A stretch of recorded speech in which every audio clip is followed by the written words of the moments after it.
নমস্কার, অপরাহ্নের সূর্যতে আপনাদের অনেক অনেক স্বাগত। কেমন আছেন সবাই? আজ সকালটা না বেশ রোদ ঝলমলে। এখন সকাল 10টা মতো বাজে। ব্যালকনিতে এসে দেখি এই গাছ দুটো বেশ সুন্দর করে সেজে উঠেছে। তাই ওদেরকেও ব্লগের অংশ করতে সাথে সাথে ক্যামেরা অন করলাম। আসলে আমার তো ব্লগের উদ্দেশ্যই হচ্ছে যে সমস্ত জিনিসগুলো আমার কাছে স্পেশাল বলে মনে হয় বা আমার চোখে সুন্দর লাগে, সেইগুলোকেই আমি ক্যামেরাবন্দি করে ব্লগের আকারে রূপ দিই।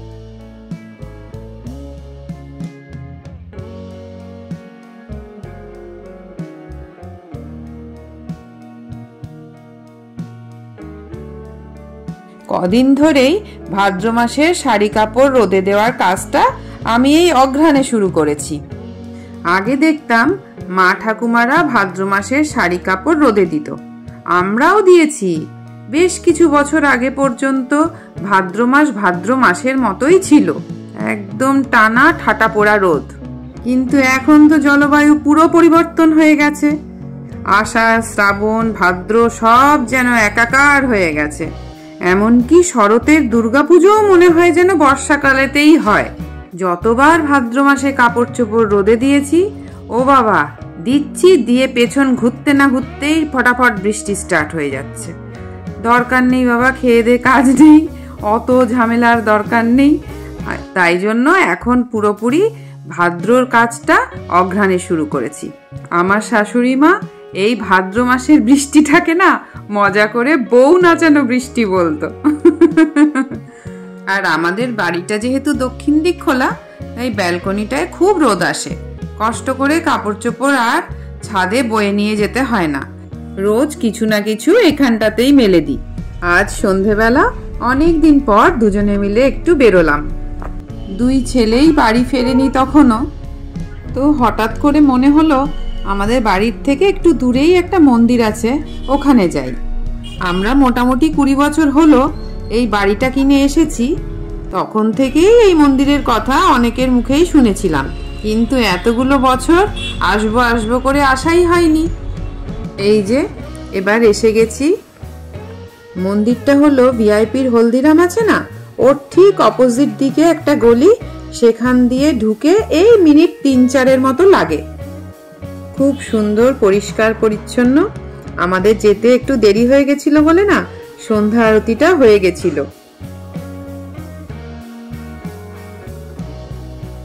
একদিকে ভোলে বাবা, ওনার মূর্তি আর লিঙ্গ দুটোই দেখলাম একসাথে রয়েছে।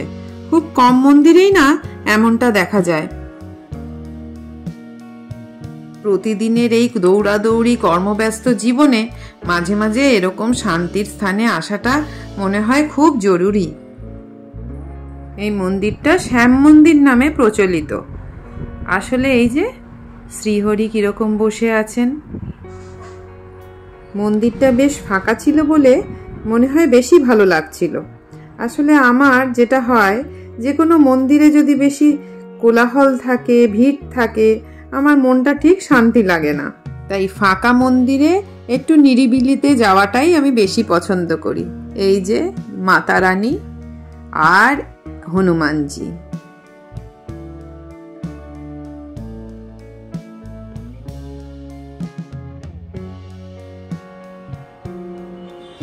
এবার এসে গেলাম চেন্নাই স্কোয়ারে।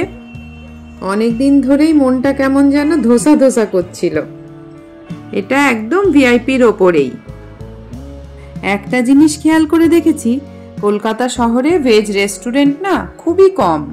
যে আন্দাজে রোল, চাউমিন, ননভেজ স্ট্রিট ফুডের দোকান আছে, চাইনিজ, বিরিয়ানি, মোগলাই রেস্টুরেন্ট আছে, সে আন্দাজে কিন্তু ভেজ খাবার দাবার খুবই কম জায়গাতেই পাওয়া যায়। যাক, আজ আমাদের কপালটা বেশ ভালোই বলতে হবে। মন্দিরটাও যেমন ফাঁকা পেলাম, রেস্টুরেন্টটাও তেমনি ফাঁকা। আমার কর্তা মশাইয়ের আবার খুব নিরিবিলি জায়গা পছন্দ। আমাদের বাড়ির সামনেই অবশ্য উল্টো দিকে হলদিরামস আছে, কিন্তু কেন জানি না এখন হলদিরামসের ফুড টেস্ট আর যেন আগের মতো ভালো লাগে না। তাই একটু ভেজ খাবার এক্সপ্লোর করতেই খানিকটা আজ এলাম এখানে। রেস্টুরেন্টের নামটা চেন্নাই স্কোয়ার হলেও শুধু যে সাউথ ইন্ডিয়ান ডিশগুলোই এখানে পাওয়া যায় তা নয়, দেখলাম এখানে চাইনিজ ডিশও আছে, আবার বাঙালি খাবারও আছে।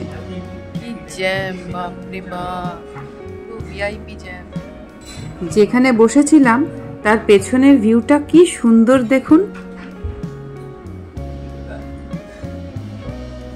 আমার বাড়ি যেতে মনে হয় 8 ঘন্টা লেগে যাবে, 5 মিনিটের রাস্তা।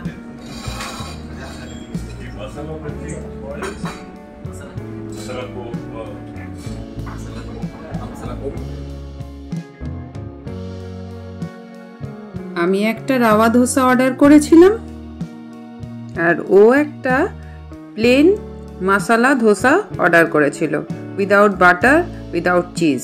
এত হেভি ছিল যে পরে ভাবলাম যে কোনো একটা অর্ডার করলেই ভালো হতো, একটাতেই আমাদের দুজনের হয়ে যেত।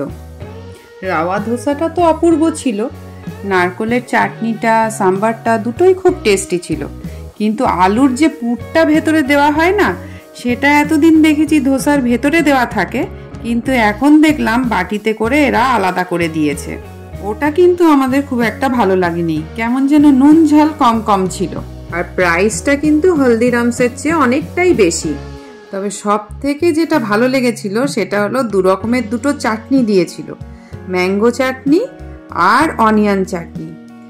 ম্যাঙ্গো চাটনিটা এত অপূর্ব ছিল, অনিয়ন চাটনিটাও ভালো ছিল, কিন্তু ম্যাঙ্গো চাটনিটা দিয়েই মনে হচ্ছিল আমার রাওয়া ধোসা পুরোটাই খাওয়া হয়ে যাবে। এক এক করে সবটাই ট্রাই করছিলাম। শীতকালে দেখবেন সন্ধেবেলায় বেশ নানা রকম একটু খাওয়ার ইচ্ছে হয়, তাই না?